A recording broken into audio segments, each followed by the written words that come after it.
pagi saudara-saudara. Apa kabar? I am blessed. Saya hari ini menyampaikan tema hati manusia. Sebenarnya saya agak bingung mau nyampaikan apa ya. Soalnya di TLW ini kan sudah pintar-pintar semua. Apa saja sudah didapat dari otoritas orang percaya, roh jiwa kudus, roh jiwa tubuh, dan banyak yang sudah menjadi murid karis. Tapi saya menyampaikan hal yang saya pikir ini akan berhubungan dengan hidup kita sehari-hari. Hati manusia. Hati, kenapa kok hati manusia? Saya pikir harus ditambah manusia. Kalau kita bilang hati binatang, hati ayam, ya nanti saya khotbahnya tentang masak nasi uduk, tentang hati ayam digoreng. Ya jadi saya bilang hati manusia. Kalau kita ngomong masalah hati ini kan banyak sekali disampaikan di dalam Alkitab ya. Dan juga dalam hidup kita sehari-hari. Coba kalau anak kita mau sekolah, kita bilang apa? Hati-hati nak di jalan gitu. Atau kita bilang kita mau punya anak baby, wah ini buah hati saya. Hati lagi yang dibilang. Saya ketemu Bu Ripka dulu, jatuh cinta pada pandangan pertama.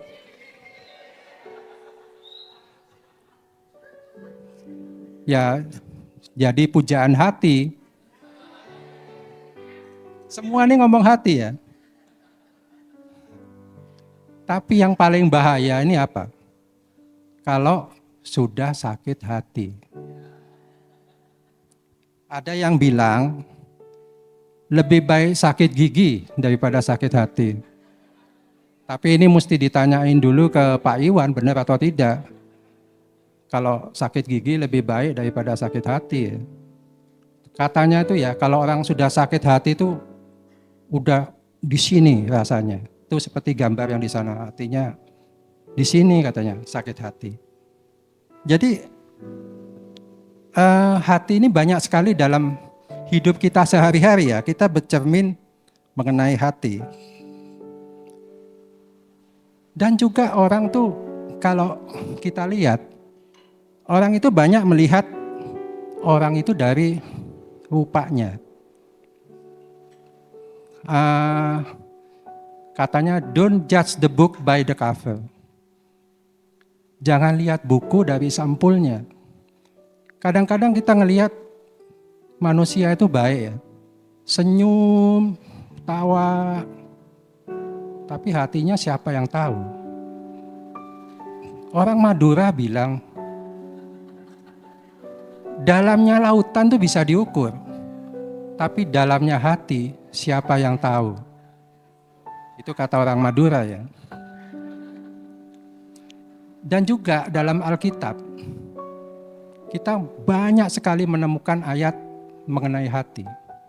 Ayat yang paling terkenal apa? Jagalah hatimu dengan segala kewaspadaan, karena dari situlah terpancar kehidupan.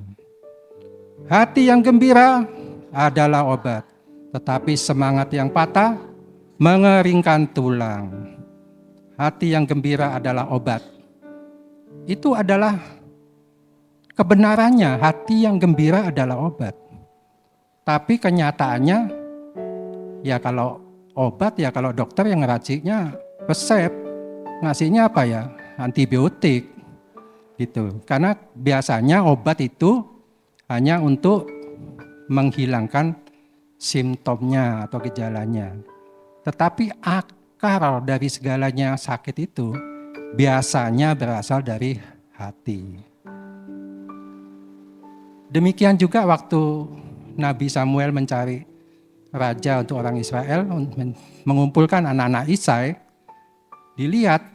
yang dilihat apa?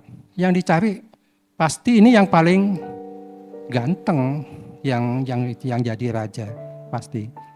Tetapi tetap Tuhan itu melihat kepada hati. Ya, jadi itulah banyak masalah mengenai hati ya. Mari kita lihat di slide pertama. Jati diri manusia. Jadi kalau kita mengukur seseorang atau manusia itu, sebetulnya adalah hatinya. Karena apa yang diucapkan oleh mulut itu keluar dari hati. Mungkin dibacakan Lukas 6:45. Lukas 6 ayat 45. Orang yang baik mengeluarkan barang yang baik dari perbendaharaan hatinya yang baik.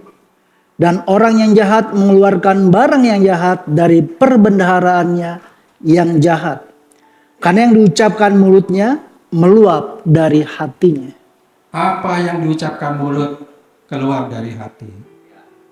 Jadi ini nggak bisa berbeda ya.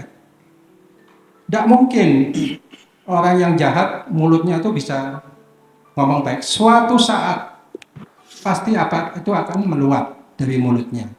Apa yang ada di dalam hatinya. Sebenarnya juga kalau kita ngelihat kenapa ya kok dibicarakan tuh mengenai hati. Apa sih hati itu? Hati itu kan kalau dilihat tuh jeroan ya. Teman-temannya tuh jantung, ginjal, paru-paru, usus di dalam rongga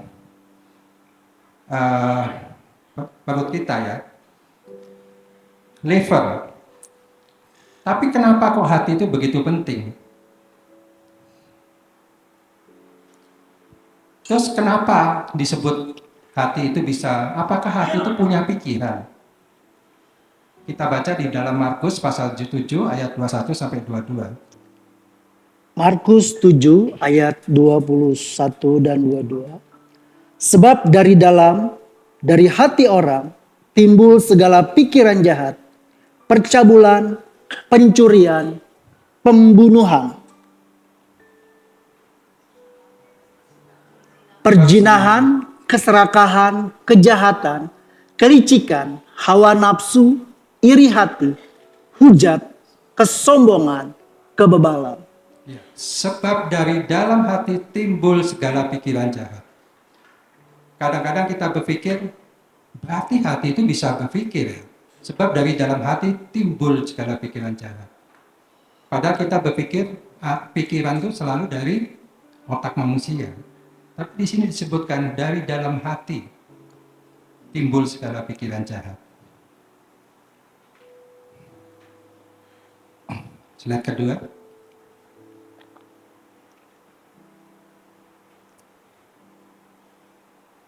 Mari kita baca Markus 11 ayat 23. Markus 11 ayat 23.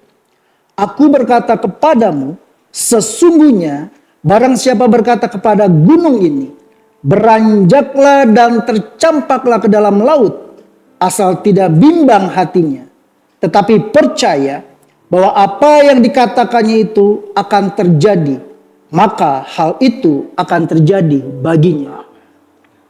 Yakobus 1 ayat 8. Yakobus 1 ayat ke-8. Sebab orang yang mendua hati tidak akan tenang dalam hidupnya. Yakobus 3 ayat 10-11. Yakobus 3 ayat 10-11. Dari mulut yang satu keluar berkat dan kutuk. Hal ini saudara-saudaraku tidak boleh demikian terjadi. Adakah sumber memancarkan air tawar dan air pahit dari mata air yang sama? Adakah sumber memancarkan air tawar dan air pahit dari mata air yang sama? Kalau roh kita sudah lahir baru, kenapa kok bisa hati kita tuh mendua? Yang dikatakan kalau orang mendua hati tidak akan tenang dalam hidupnya. Apa yang salah dengan roh kita? Kalau kita sudah lahir baru, kenapa kok masih bisa mendua? Apakah hati itu sama dengan roh? Kalau lihat di sini, kalau rohnya sudah lahir baru, harusnya baik. Tetapi di sini hati itu bisa mendua. Jadi pertanyaannya, apakah hati sama dengan roh? Apa ada yang salah dengan roh kita? Slide berikutnya.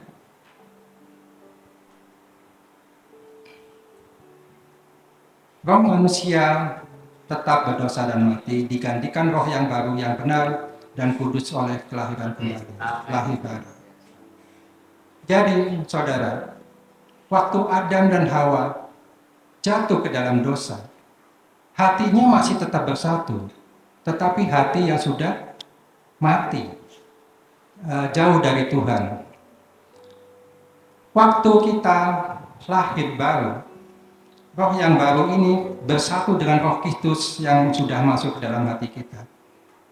Jadi status hati ini sudah diubahkan dan bersatu dengan roh Kristus yang statusnya adalah sempurna atau dibenteraikan dan tidak bisa terkontaminasi dosa lagi. Puji Tuhan saudara, ayat ini sangat membuat kita sangat bahagia. Kenapa? Kalau tidak ada jaminan seperti ini, bahwa roh Kristus sudah masuk dalam hati kita dan kita sudah lahir baru, dan hati kita sudah dimeteraikan, kita akan selalu merasa roh kita akan mati.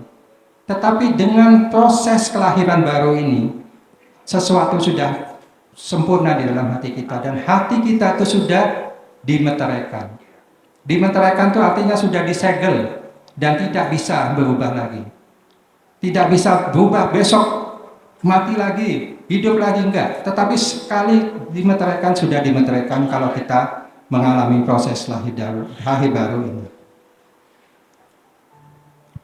Slide berikutnya.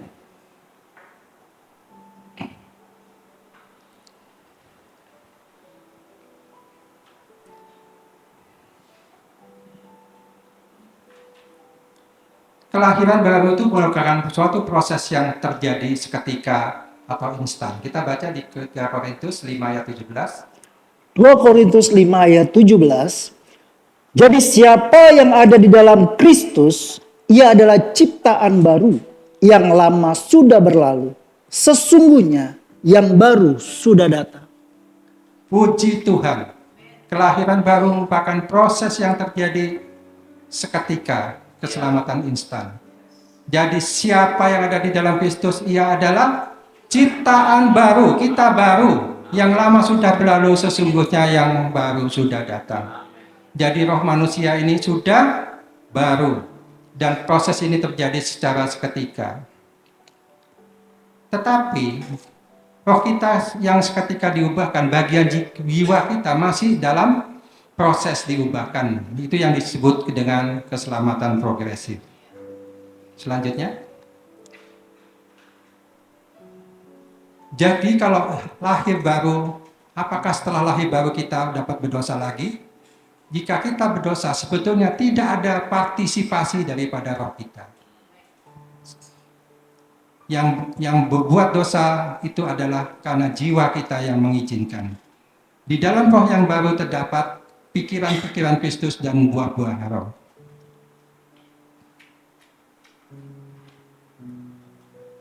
Slide berikutnya.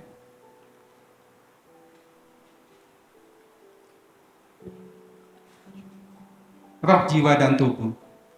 Pelajaran ini sudah seringkali kita dengar mengenai roh, jiwa, dan tubuh. Jadi saudara, manusia itu terdiri dari dua, manusia lahir dan manusia batin.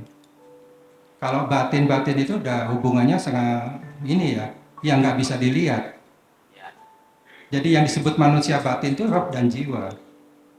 Makanya kalau Lebaran itu kan maafkan lahir dan batin, lahir dan batin. Karena manusia itu diri dari dua, lahir dan batin. Dan kalau dengan batin itu, kita bisa berhubungan dengan sesuatu yang bukan di alam dunia ini. Saudara, kita hidup di dunia ini, sebetulnya ada dua alam. Alam dunia dan alam roh. Dan yang bisa berhubungan dengan dunia roh itu adalah manusia roh kita.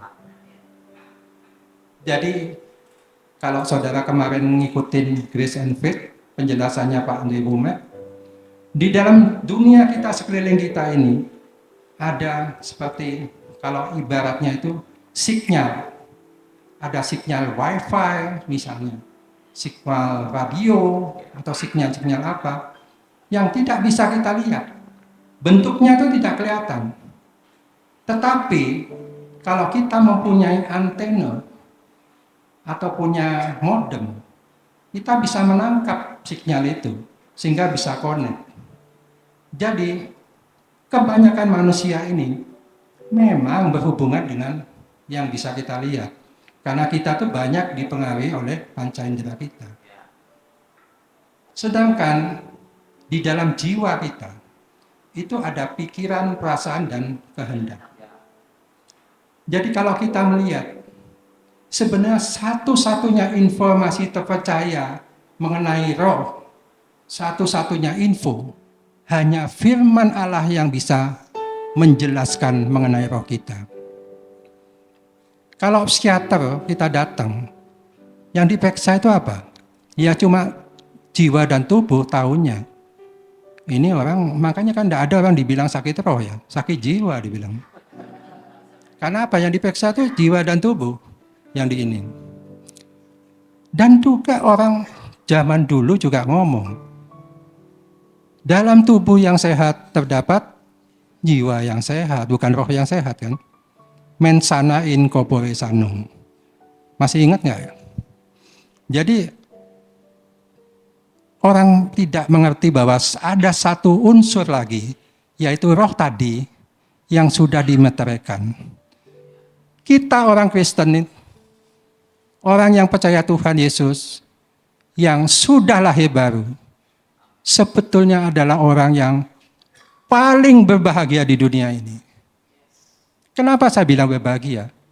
Karena jaminan keselamatan itu sudah kita peroleh dengan roh kita yang sudah lahir baru ini. Dan sebenarnya tadi dibilang jiwa kita yang masih berproses. Jiwa ini akan berproses terus selama kita hidup. Saudara, kalau kita hidup di dunia hari ini, kita tidak bisa mengandalkan apa yang sudah lalu. Karena 5 menit yang lalu itu sudah masa lalu kita. Mungkin kemarin atau 2 hari yang lalu, kita bisa dibilang manusia yang jiwanya bagus, emosinya bagus. Tetapi mungkin hari ini itu sesuatu itu akan terjadi. Kita bisa, switch kita tidak connect. Sehingga kita merasakan jiwa yang tertekan atau ada masalah menekan jiwa kita. Itu bisa terjadi karena kita masih hidup di dunia di dalam dengan pemakai jiwa yang masih berproses. Next.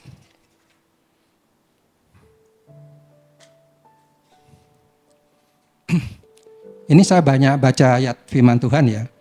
Karena kalau baca firman Tuhan ini kan kita bisa makin mengerti. Hukum fokus ini mungkin sudah berkali-kali ya dinyatakan, dikhotbahkan di sini. Bahwa sebuah kebenaran bahwa dimanapun kita menempatkan fokus akan mempengaruhi kita dan menjadi serupa dengannya. Jadi apa yang kita fokuskan itu akan mempengaruhi kita. Kalau kita fokus pada firman Tuhan, ya firman Tuhan itu yang akan mempengaruhi kita. Kalau kita fokus pada dosa, ya dosa itu yang akan mempengaruhi kita. Kalau kita tidak fokus kepada dosa, ya dosa itu tidak akan mempengaruhi kita. Jadi apa yang kita fokuskan itu akan menjadi serupa dengannya. Ya tadi ya seperti dia disebut, dari dalam hati itu akan keluar. Jadi apa yang kita lihat itu, apa yang ada di dunia sekeliling kita itu yang akan mempengaruhi kita. Sebelum kejatuhan, manusia sepenuhnya fokus kepada Allah.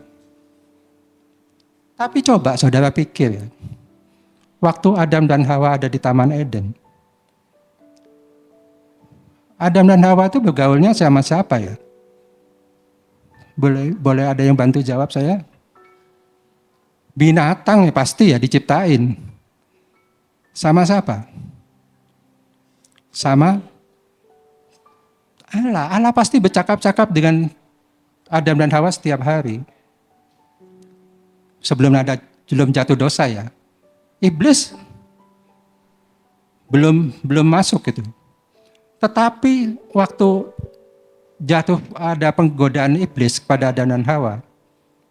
Kenapa Adam dan Hawa bisa tidak begitu mempercayai kebaikan Tuhan dan masuk ke dalam tipu daya iblis?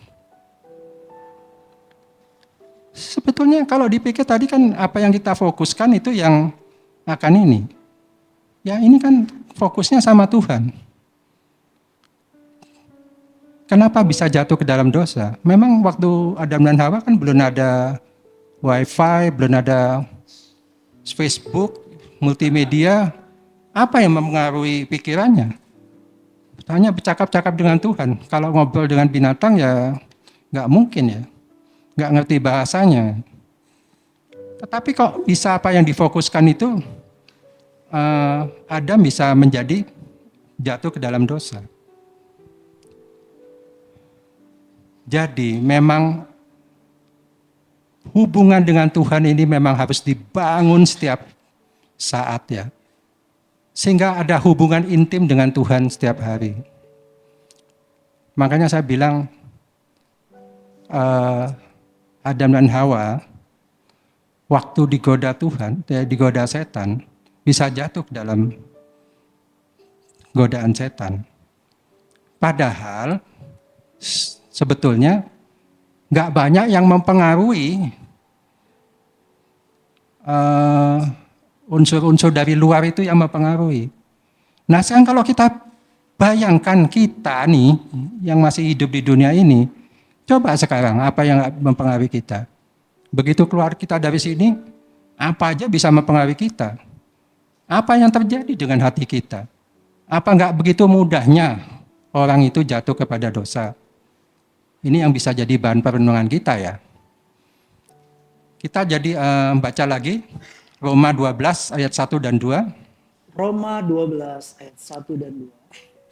Karena itu, saudara-saudara, demi kemurahan Allah aku menasihatkan kamu, supaya kamu mempersembahkan tubuhmu sebagai persembahan yang hidup, yang kudus, dan yang berkenan kepada Allah.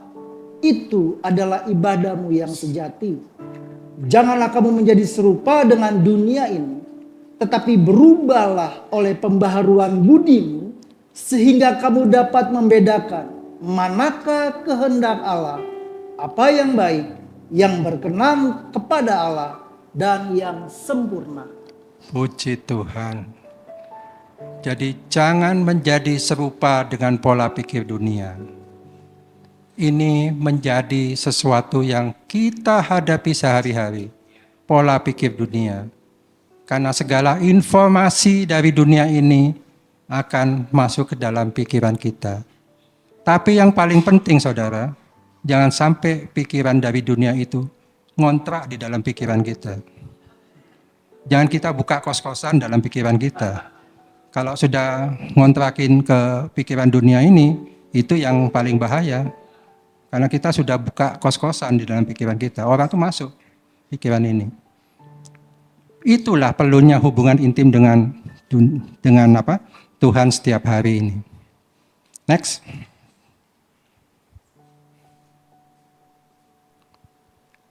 Firman Allah memisahkan jiwa dan roh.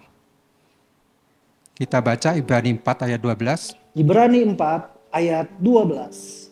Sebab firman Allah hidup dan kuat dan lebih tajam daripada pedang bermata dua manapun. Ia menusuk amat dalam sampai memisahkan jiwa dan roh, sendi-sendi dan sumsum. Ia sanggup membedakan pertimbangan dan pikiran hati kita. Firman Allah memisahkan jiwa dan roh. Satu-satunya yang bisa memisahkan jiwa dan roh itu hanya firman Allah.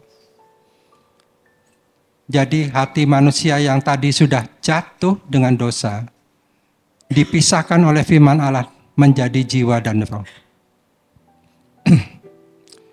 Tujuannya untuk menciptakan ruang dalam hati kita agar kita menjadi serupa dengan gambar Kristus. Kalau kita tidak dipisahkan oleh jiwa dan roh kita sudah lahir baru, maka jiwa kita tidak akan bisa memproses menjadi serupa dengan Kristus. Harus roh kita yang lahir baru dan kemudian mendrive jiwa kita, sehingga kita menjadi serupa dengan gambar Kristus. Sebelum lahir baru kita bersatu, roh hatinya satu, tetapi tadi terhilang atau mati. Setelah lahir baru, roh kita yang dijadikan baru, tetapi jiwa tidak dan masih berproses. Next. Ini ilustrasi ya, yang seperti pernah disebutkan. Roh, jiwa, dan tubuh. Jadi, aki mobil itu ibaratnya roh kita. Kabel menghantarkan itu pikirannya, dan starternya itu tubuh. Jadi kabel aki ini tidak boleh berkarat, harus selalu diperbarui. Makanya kita bilang sebut pikiran kita tuh harus diperbarui setiap hari. Banyak ilustrasi mengenai roh, jiwa, dan tubuh. Ada yang bilang jiwa itu adalah seperti keran, jadi menghantarkan antara roh dan tubuh sebagai perantara. Next.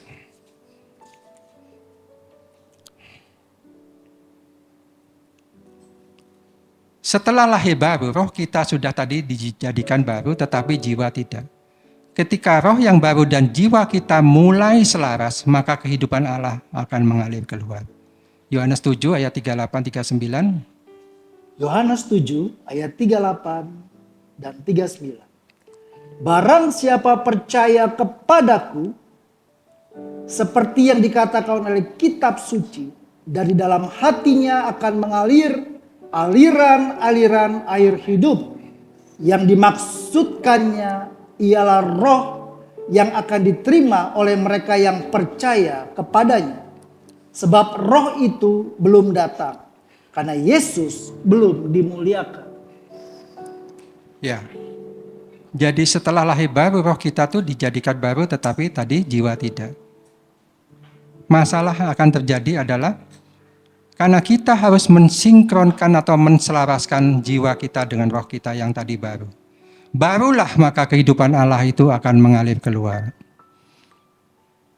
Kalau jiwa kita belum sinkron dengan roh kita, maka aliran air hidup itu tidak akan mengalir keluar. Itulah makanya kita tadi disebutkan, masalah hati kita itu adalah masalah hidup dan mati. Kenapa hidup dan mati, saudara? Karena di dalam hati itu ada pikiran.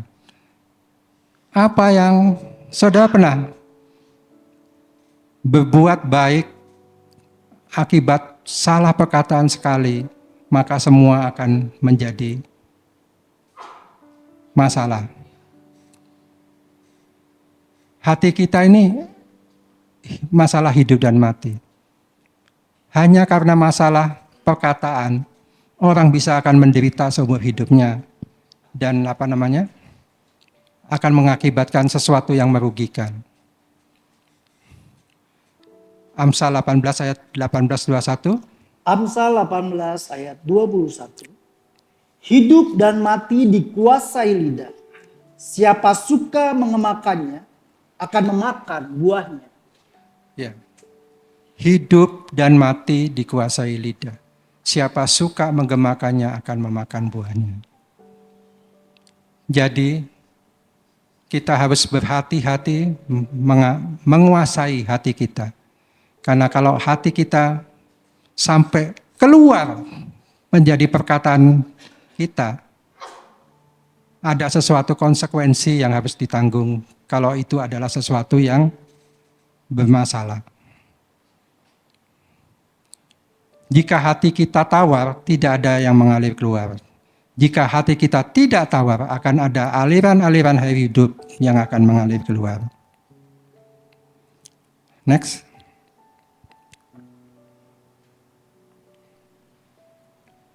Ini yang kita sangat tunggu.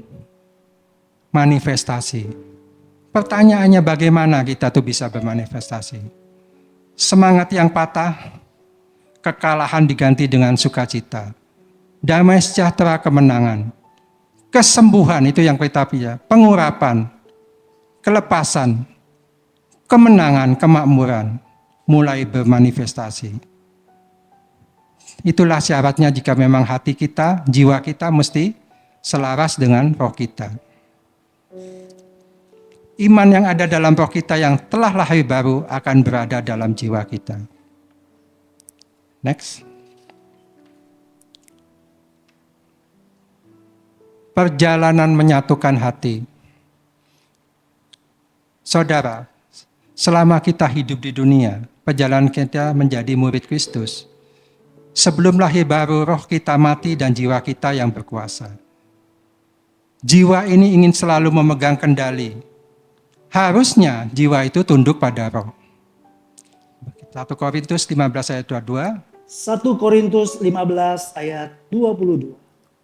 Karena seperti semua orang mati dalam persekutuan dengan Adam, demikian pula semua orang akan dihidupkan kembali dalam persekutuan dengan Kristus. Amin. Bagi orang yang tidak memiliki roh Allah di dalam dirinya, hal yang berasal dari Allah tidak masuk akal. Saya ulangi, bagi orang yang tidak memiliki roh Allah hidup di dalam dirinya, hal yang berasal dari Allah tidak masuk akal. Memang kalau kita bicara mengenai hal yang berasal dari Allah, misalnya mujizat, apa mungkin orang yang misalnya kanker stadium 4 bisa sembuh tanpa obat? Kalau kita tanya dokter paling pintar di dunia, nggak mungkin itu. Seharusnya memang sudah berangkat, harusnya itu. Tetapi bagi Allah tidak ada hal yang mustahil. Jadi bagi orang yang memiliki roh Allah, ada sesuatu yang supranatural itu yang bisa terjadi. Tetapi kalau kita cerita kepada orang yang tidak memiliki roh Allah, ya hal itu nggak mungkin, nggak sesuatu yang nggak masuk akal. Kita baca di 1 Korintus 2 ayat 14. 1 Korintus 2 ayat 14. Tetapi manusia duniawi tidak menerima apa yang berasal dari roh Allah, karena hal itu baginya adalah suatu kebodohan. Dan ia tidak dapat memahaminya, sebab hal itu hanya dapat dinilai secara rohani. Dapat dinilai secara rohani.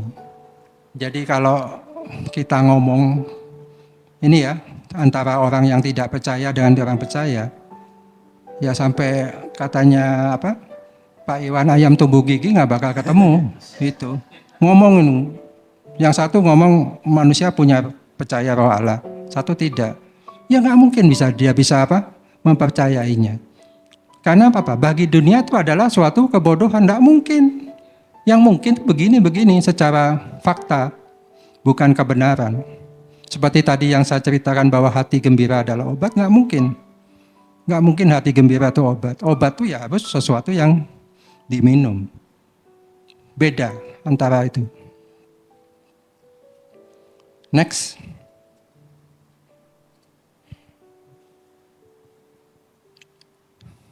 Nah, ini ayat yang paling disenangin sama suka dikhotbahkan Pak Dolphin. Roma 12 ayat 2. Roma 12 ayat 2. Janganlah kamu menjadi serupa dengan dunia ini, tetapi berubahlah oleh pembaharuan budimu, sehingga kamu dapat membedakan manakah kehendak Allah, apa yang baik, yang berkenan kepada Allah, dan yang sempurna. Satu-satunya cara dapat mengalami kehendak Allah adalah dengan mengalami proses pembaruan budi. Sekali lagi, satu-satunya cara agar dapat mengalami kehendak Allah adalah dengan mengalami proses pembaruan budi. Tanpa hal ini, kita tidak bisa mengalami kehendak Allah. Agar kita berubah, kita harus bergaul dengan firman Allah, karena ada kuasa di dalam firman. Yang ada kuasa itu adalah firman Tuhan. Kalau kita bergaul dengan firman Allah, kita akan menerima kuasa dalam firman Tuhan. Dan firman itu akan melakukan karyanya di dalam kita dan akan menghasilkan 30, 60, 100 kali lipat. Matius 13 ayat 23. Matius 13 ayat 23. Yang ditaburkan di tanah yang baik ialah orang yang mendengar firman itu dan mengerti. Dan karena itu ia berbuah. Apa yang 100 kali lipat, ada yang 100 kali lipat, ada yang 60 kali lipat, ada yang 30 kali lipat. Ini mengenai perumpamaan penabur, yang benih yang ditanam ada yang di pinggir jalan, langsung diambil oleh iblis, ada yang masuk ke tanah yang berbatu-batu, terus ada yang masuk ke dalam semak duri, dan ada yang ditabur ke tanah yang baik dan akan menghasilkan 30, 60, 100 kali lipat. Nah, angka ini tergantung kepada kita mengenai hubungan kita dengan Tuhan. Ada yang 30, 60, 100 kali lipat. Tetapi yang penting di sini adalah masalah tanah. Tanah itu adalah hati kita.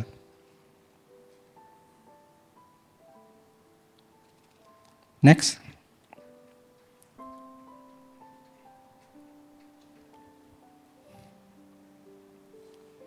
Mengenai hati tadi, hati yang keras.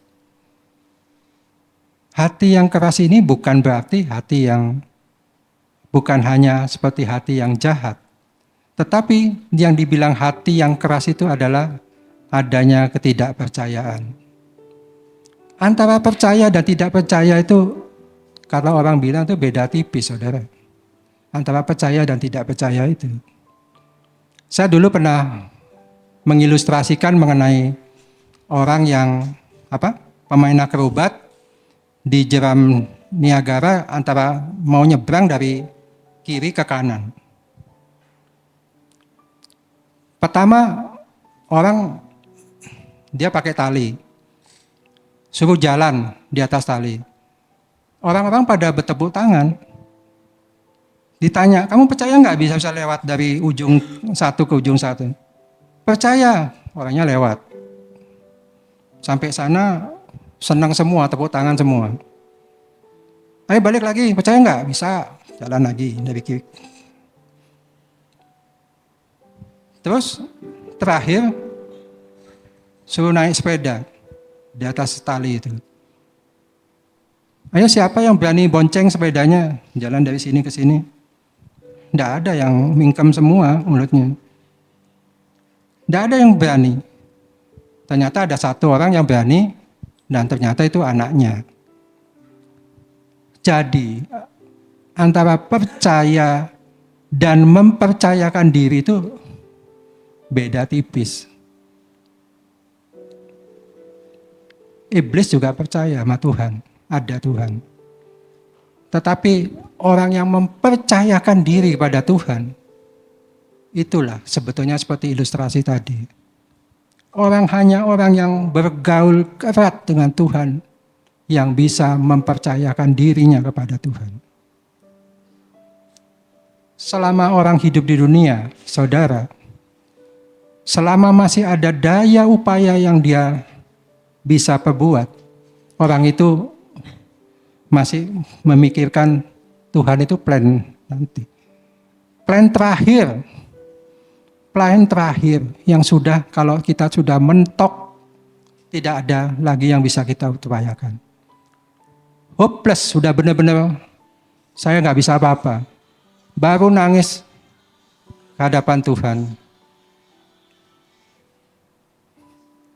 Ada musiknya. Ya itulah manusia, saudara. Antara percaya dan tidak percaya itu beda tipis. Makanya waktu yang ayah yang kepingin anaknya disembuhkan tuh, ampunilah aku orang percaya yang tidak percaya ini. Loh, kok orang percaya yang tidak percaya ini gimana maksudnya? Antara percaya dan tidak percaya itu bisa campur. Masalahnya kita itu sekarang adalah bagaimana menghilangkan ketidakpercayaan ini. Kalau dalam satu tabung ada 5 bola percaya, 2 bola tidak percaya. Ya masih ini harus dihilangkan yang tidak percayanya ini. Statement yang kedua, jika yang supranatural membuat kita terkejut, berarti kita lebih terhubung ke dimensi jasmani. Coba kalau kita bicara terus kita cerita mengenai supranatural. Pak Asang cerita dia sembuh, mengalami ini, mujizat. Terus kita kaget, kok bisa ya? Nah, artinya kita tuh lebih terhubung ke dunia jasmani. Karena kita tidak percaya apa yang dikatakan. Jadi di dalam dunia ini saudara, sekali lagi saya bilang, ada dimensi lain. Kalau orang bilang itu, saya pernah dulu cerita, orang itu lebih banyak percaya ke setan. Coba kalau ada film dunia lain itu. Oh, berani terima tantangan. Ada yang nanti ikut, nanti dikasih hadiah kalau berani. Percaya ada setan itu. Tapi coba cerita Tuhan. Ya kalau Tuhan itu ya nggak ada kali ya. Tapi kalau cerita setan, percaya orang. Tadi seperti tadi disebutkan, hati kita mengeras terhadap apa yang tidak kita pikirkan atau renungkan. Jadi kalau kita tidak memikirkan dosa, hati kita akan mengeras terhadap dosa. Ya boro-boro mikirin, tapi kalau kita tidak memikirkan firman, ya hati kita jadi mengeras terhadap ini, firman. Hati kita menjadi peka terhadap apa yang menjadi fokus perhatian. Ketika kita meninggikan janji di atas masalah, ketidakpercayaan akan perlahan sirna dan kita tidak lagi memikirkannya. Ketika kita meninggikan janji di atas masalah. Jadi di atas masalah itu masih ada suatu otoritas, suatu supranatural. Kita harus menjangkau itu, maka ketidakpercayaan itu akan sirna. Dan apa yang kita percaya itu akan menjadi kenyataan. Jadi hati yang keras itu bukan hanya hati yang ini ya, ketidakpercayaannya bisa disebut adalah hati yang keras. Next. Ini masih lama saya. 10 menit ya. Tekanan terhadap jiwa. Kita baca dulu ayat Matius 26, 37, 38.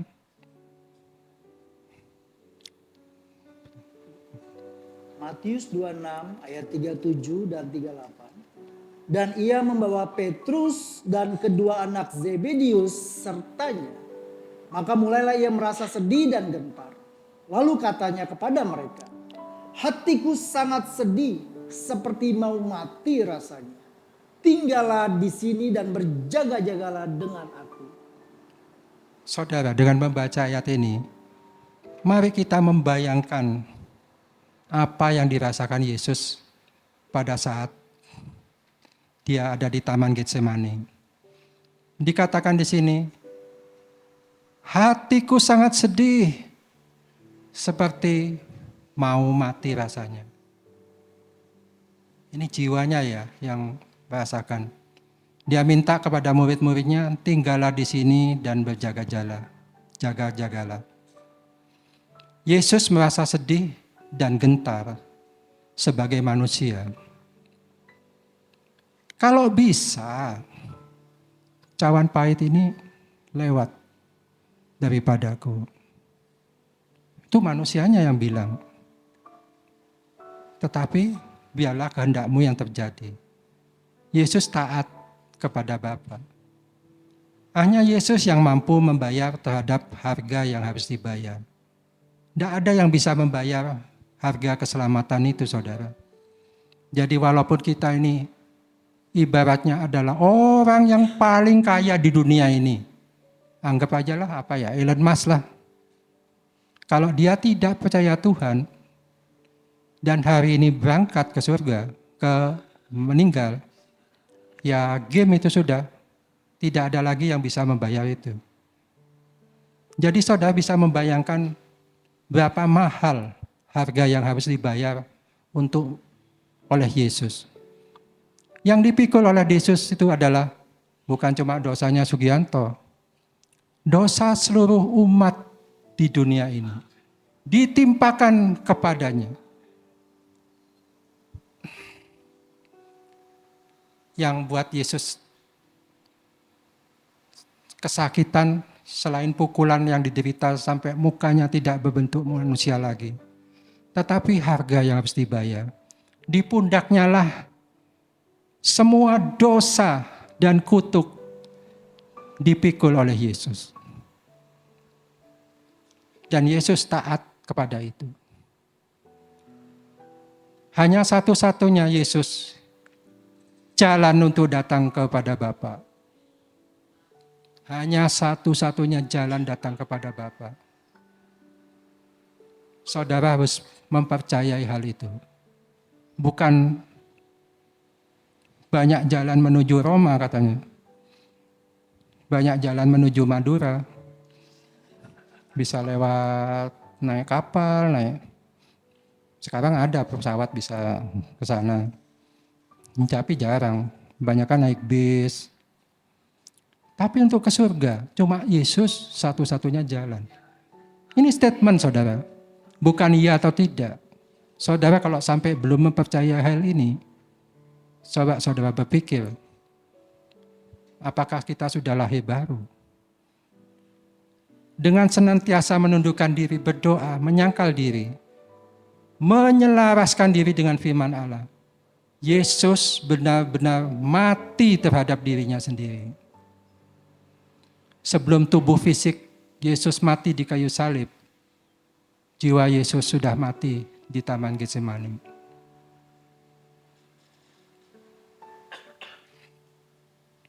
Itu ya masalah tekanan terhadap jiwa yang dirasakan oleh Yesus.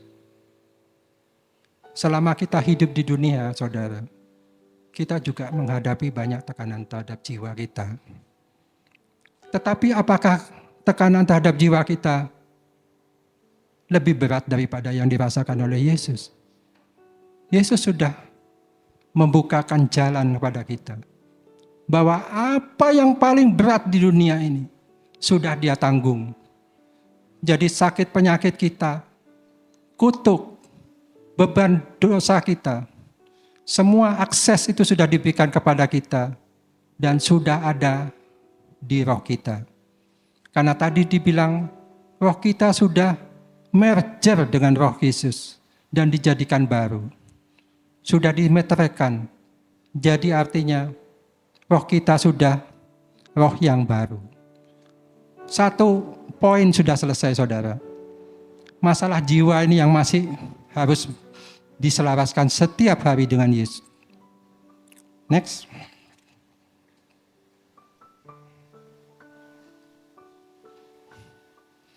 Ibrani 12 ayat 3. Ibrani 12 ayat 3. Ingatlah selalu akan Dia yang tekun menanggung bantahan yang sehebat itu terhadap dirinya dari pihak orang-orang berdosa, supaya jangan kamu menjadi lemah dan putus asa.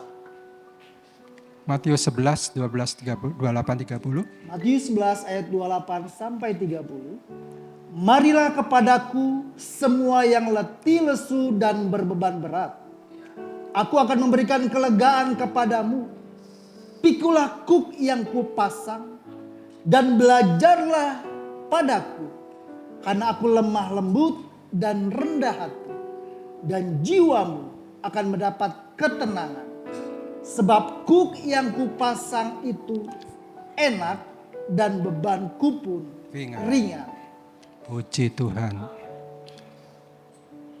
Yesus sudah mengajarkan kita untuk mengingat selalu akan Dia supaya jiwa kita tidak lemah dan putus asa. Jika kita menghadapi tekanan saudara, ingatlah akan Yesus mengenai Yesus yang sudah menanggung bantahan yang sehebat itu. Yesus menyerahkan nyawanya supaya kita memperoleh hidup yang kekal. Yesus menginginkan hubungan dengan kita berapapun harganya. Yesus menginginkan hubungan dengan kita berapapun harganya. Jadi bukan kita yang inisiatif itu sudah ada di pihak Tuhan. Yesuslah yang menginginkan hubungan dengan kita berapapun harga yang harus dibayar. Next.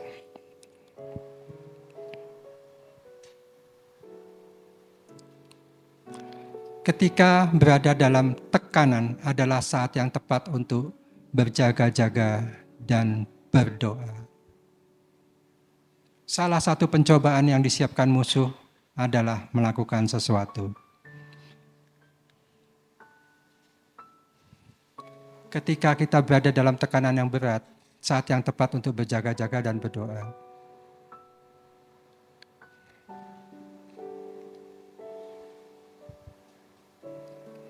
Ya, ini waktunya mau habis, tapi saya mungkin cepetan.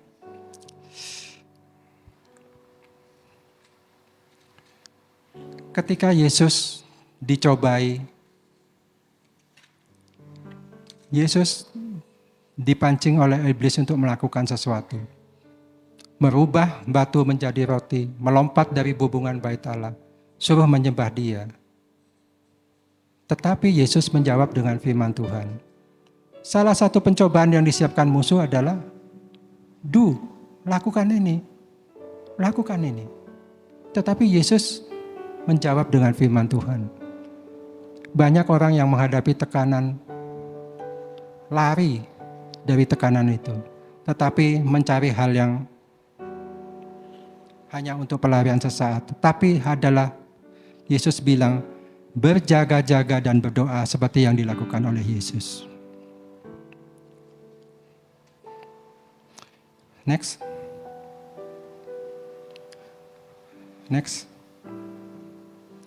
Ini berdoa dalam roh. Saat dalam tekanan kita harus berdoa dalam roh. Berdoa dalam roh membangun jiwa kita di atas dasar iman yang paling suci. Roh sudah sempurna dan lengkap, yang perlu dibangun adalah jiwa. Ketika tekanan, jangan mengambil tindakan berdasarkan jiwa. Ketika kita dalam tekanan, jangan mengambil tindakan berdasarkan jiwa.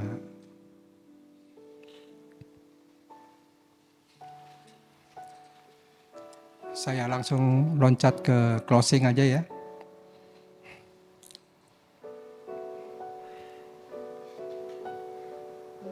Saudara, selama kita hidup, kita harus melatih jiwa kita tunduk kepada roh. Jika kita tidak membiarkan roh dan firman Allah memenuhi jiwa kita, ia akan dipenuhi oleh diri sendiri. Jiwa kita akan tunduk kepada siapa yang paling kuat. Kuasa Allah ada pada roh kita. Namun ia harus mengalir melalui jiwa kita agar dapat termanifestasi pada tubuh kita. Perjalanan menyatukan hati kembali dari hati yang mati menjadi hati yang hidup adalah perjalanan kita seumur hidup sebagai murid Kristus. Mungkin itu yang bisa saya sampaikan. Terima kasih.